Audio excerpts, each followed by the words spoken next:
Bienvenue à Soul Time. Soul Time, c'est avoir accès à toutes les expériences que ton âme a traversées et traversera. Il est temps de laisser parler ton âme. Je suis Julie-André Desroches et je serai ton copilote pour les futurs épisodes. Es-tu prêt?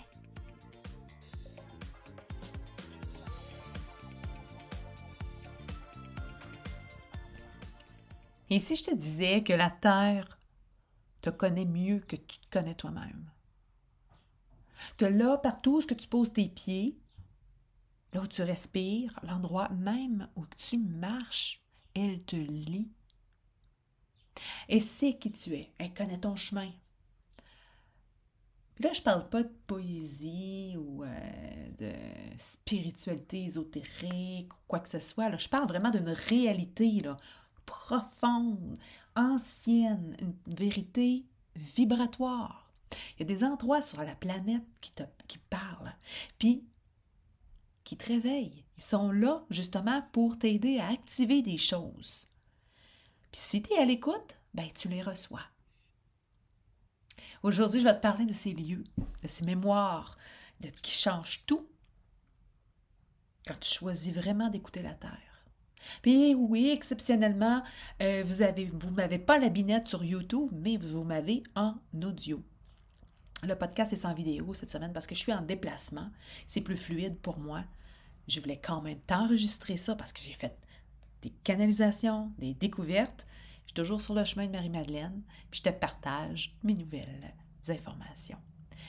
Premièrement, en fait, je vais te parler de la différence vibratoire entre les terres. Tu sais, je sais, il y a des personnes de l'Europe qui m'écoutent.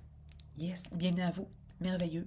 Beaucoup de personnes m'écoutent aussi sur le continent au Canada.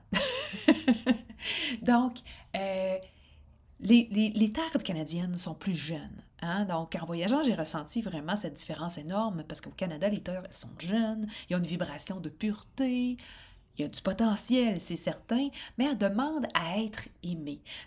Nos terres au Canada demandent à créer des rituels. Elles demandent à être aimées, reconnues, elles demandent à être activées. En France, puis dans d'autres pays qui sont chargés d'histoire, de rituels, bien, les terres sont codées, en fait. Il y a plein de couches de mémoire faites par les humains et aussi par le sacré. Donc, c'est plus facile, c'est plus accessible et c'est réveillé parce que c'est toujours entretenu. C'est des terres qui ont parlé puis qui sont enseignées pendant des siècles et des siècles. Donc, aujourd'hui encore, elles appellent ces terres. Il y a encore une vibration profonde qui t'amène jusque-là. Puis là, c'est là que ça nous donne un accès direct au mystère. Avant, les savoirs sacrés étaient transmis d'un maître à un disciple. Donc, c'était lent, c'était structuré, c'était long. Mais aujourd'hui, là, l'accès est vraiment direct. On a accès à partout dans le monde, si on veut. On peut voyager à partir de notre lit aussi, de notre imagination. Bien, notre imagination, on peut voyager aussi en gardant notre corps dans notre lit et l'amener dans un autre endroit. Ton corps, c'est une antenne. Ton ADN se souvient. Et lorsque tu vas visiter ces endroits-là et que tu vas les voir, bien là, à ce moment-là, ces lieux se réveillent en toi. Puis tu peux pas le lire dans un livre, ça. Ton corps se souvient, il se réactive, et là, il y a un travail extraordinaire qui se fait. C'est les lieux qui déclenchent. Vraiment, là, elle appelle une mutation complète au niveau mental, émotionnel, cellulaire. Puis ça, c'est pas un luxe, là. C'est une urgence, vraiment, au niveau de ta conscience. J'ai compris ça et j'ai canalisé ça, cette information-là, en faisant une piste, en marchant la semaine dernière dans un endroit. Je me suis dit, OK, je vais aller à Saint-Zacharie. Il paraît qu'il y a des belles sources et tout ça. Et je le faisais un peu dans l'intention de faire une prospection pour pour les femmes qui s'en viennent faire la retraite de Marie-Madeleine. Puis là, ben, j'ai pris une piste et ça montait, ça montait, ça montait, mais ça montait, mais ça montait, et ça montait, et ça montait. Mais c'était un chemin de gravier assez large pour laisser passer une voiture. C'était vraiment...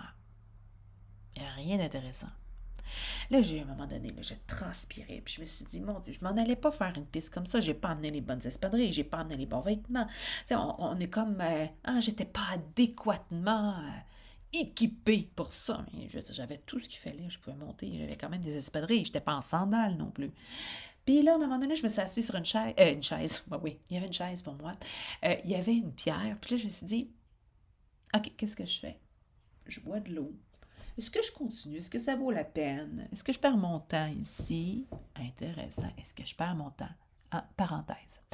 Et puis, j'ai senti un groupe venir derrière moi et m'accompagner et me soutenir. On parle d'un groupe qu'on ne voyait pas, là. Des anciens. Et là, j'ai libéré. Puis là, j'ai eu une force surhumaine pour monter. Qu'est-ce qu'il y avait à monter encore? Je me rappelle. Je n'ai pas noté combien de mètres de haut ou quoi que ce soit, mais ça a monté, ça montait, ça montait. Comme dans la face d'un singe, comme on dit au Québec. Et arrivé en haut, mon corps tout entier s'est rappelé. Il n'y avait rien d'extraordinaire, là. C'était pas une vue à couper le souffle. C'était pas... Mais je me rappelle... Mon corps se rappelle, mes cellules me se rappellent, mon âme se rappelle d'avoir passé par là. C'était vraiment un accès direct à ces mystères-là. J'avais l'impression de voir une autoroute de personnes qui se promenaient autour, puis qui échangeaient, qui parlaient, qui troquaient. C'était vraiment fabuleux.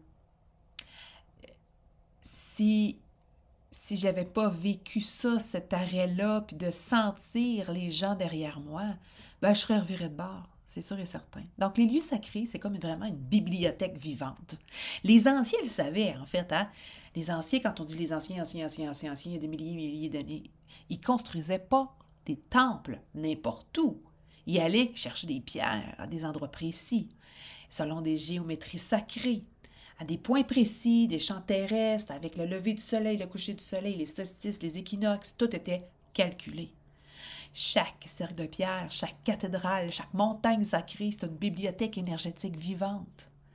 Donc, quand tu entres dedans, si tu es prête, si ton corps est prêt, tu reçois tout simplement. Tu récupères des morceaux de toi. Tu reconnectes avec ce que tu es venu chercher. Ah, c'est complètement puissant. Puis, tu sais, tu vas me dire, ben moi, Julie-André, wow, je peux pas voyager, tu me parles de ça, c'est bien fun, mais qu'est-ce qui se passe? Oui, je sais, c'est pas tout le monde qui peut aller en France, au Pérou, au Mont-Shasta, puis vivre ça. Non, je sais. Mais ce qui est important, c'est d'en avoir conscience que ça existe. Et quand tu vis dans un territoire jeune et vierge, mais c'est un cadeau d'avoir accès à ces informations-là, puis de les ramener de lieux anciens. C'est pour ça que j'aime voir l'énergie qui est faite entre nos anciens pays vers notre nouveau pays, le nouveau monde, ce qu'on appelait. Parce que on fait un transport d'énergie, on réactive les mémoires et on les amène. Puis là, je te dis, c'était pas d'aller voyager, de visiter, puis faire courir, faire la chasse aux photos, de dire, oh, j'ai vu ça, j'ai vu ça, j'ai vu ça, j'ai vu ça. Là. Pas du tourisme comme ça, là. C'est du tourisme de vie, d'être intégré, d'être installé, de vivre, de ressentir, rester longtemps à un endroit, de comprendre la culture, de comprendre la nourriture, de comprendre la terre, qu'est-ce qu'elle te dit aussi, parce que c'est un ensemble, hein? C'est le cœur, corps, esprit. Fait que si t'accueilles quelqu'un qui porte une vibration, cette vibration, tu peux l'intégrer puis l'activer en toi.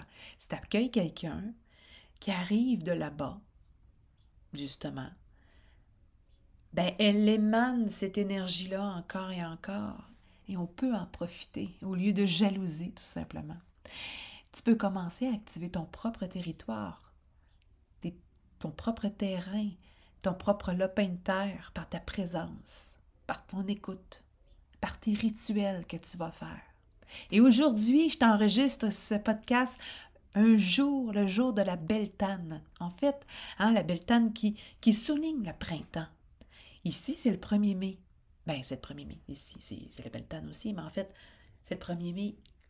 Tu as accès à du muguet partout dans les villages. Ce matin, je suis allée chercher mes croissants.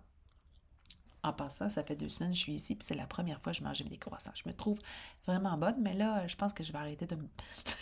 C'était très bon. C'était très, très bon. Mais c'est ça, puis il y avait plein de marchands, des tables qui s'installaient, puis j'étais là, ben voyons, c'est pas le jour de marché aujourd'hui? Mais non, c'est le jour du muguet. On vend du muguet, on plante le muguet. Tout simplement. Ça sent tellement bon, le muguet. C'est aussi considéré comme la fête du travail. Alors voilà. Donc, la Terre lit ton énergie. Elle te répond aussi avec ton niveau d'engagement. Donc, c'est important que tu puisses l'avoir. Donc, pour conclure, la Terre, c'est pas un décor, c'est pas... c'est vraiment... C'est une intelligence, c'est une conscience. Elle te parle, elle lit, elle t'enseigne. Si tu choisis de l'écouter, bien sûr, si tu choisis de te connecter au vent, aux 4 éléments, à l'eau, l'air, la terre, le feu, qui est tout présent ici. Tu es codé, en fait, puis tu suis le plan. Ton corps le sait. Oublie pas, ton corps le sait. Ton corps est adapté, je l'ai déjà dit, je le répète, ton corps est adapté à la terre et au cycle de la terre. Ton corps est adapté, tes cellules, je veux dire, pas tes cellules, mais tes hormones sont adaptées au lever du soleil. Lorsque le soleil se lève, la lumière arrive tout doucement, ta mélatonine se calme et là, tu as l'hormone qui va aussi t'activer dans la journée. Puis quand le soleil se couche, à ce moment-là, ça se calme pour réactiver justement la mélatonine dans ton corps. Peu importe d'où tu viens. Peu importe ton parcours, il y a des lieux, il y a des vibrations, des mémoires qui t'appellent. Puis à chaque fois que tu t'ouvres à tout ça, ben tu fais un pas de plus vers cette version de toi qui se souvient.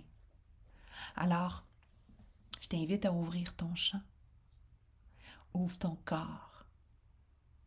Et laisse la terre te parler.